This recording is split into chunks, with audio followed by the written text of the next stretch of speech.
Mr. K is what they call me. I figure Mr. Kilcullen is too hard and too long.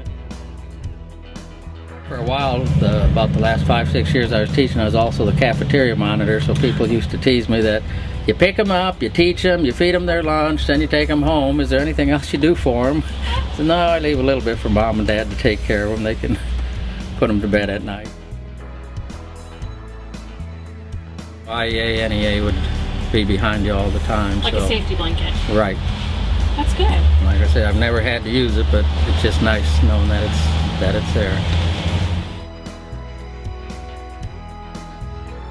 Been thinking back an awful lot on what the buses were like when I started. The seats were very low, and they had the metal framing. They didn't have the sponge on the back like that we have now to pad them.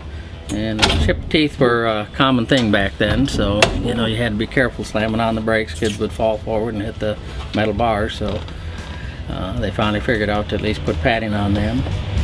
When I started, the drivers didn't even have seat belts. Everything was manual. Bus drivers were multitaskers before the word was even invented, because you had to be doing so many things besides just driving and keeping an eye on the kids. And like when you have to pick up a load, you'd have to put your lights on. Then when you got stopped, you have to put your stop arm out, open your door, put it in neutral. Then when you were ready to go, you had to push the clutch back in, put it in gear, turn off your lights, pull in your stop arm, close the door, and then you could finally take off. Sometimes you get to know them a little too well and things happen and it kind of breaks your heart. I know the last couple years I was teaching, I had a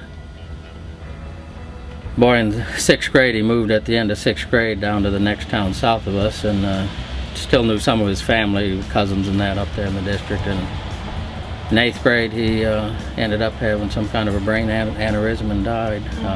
Just woke up on a Saturday, had a headache, and they finally went to take him to the doctor, and the doctor rushed him to the hospital, and he died on the way to the hospital. And that kind of broke my heart, because he was kind of a special kid. We got along real well, teased each other, and the last day we had a little going away party for him, and he came over at the end of the day and gave me a hug and said, "I'm going to miss you, Mr. K." And so that was really kind of sad to go down to his funeral. And I think sometimes you get involved with people and sometimes your heart gets broken, but I guess it's better than not being involved with people. And it's about 5 or 6 years ago when I was going up to Chicago for Thanksgiving Day, going up in the morning, had WGN radio on. And they wanted people to call in with things that they were thankful for and remembered from school. And the first person called in and they remembered a bus driver. I thought, oh, well, that's interesting. And then I started listening. Out of the first 5 callers, 3 of them were talking about their bus drivers. Not their teachers, but their bus drivers. And, they always tell you, we're the first person they see in the morning, the last person they see at night as a school representative. And somehow that just didn't sink in, but that day it really hit home that, I guess we are important. And I've seen many janitors and other people that work in the school that have, confided with students, or students come and, they're around their locker and they just talk to the janitors and that. And I think sometimes we don't realize, just because we're not a teacher, that, we're not important, but anybody who is interested in a kid or listens to a kid is important to that kid, and I think we need to really understand that.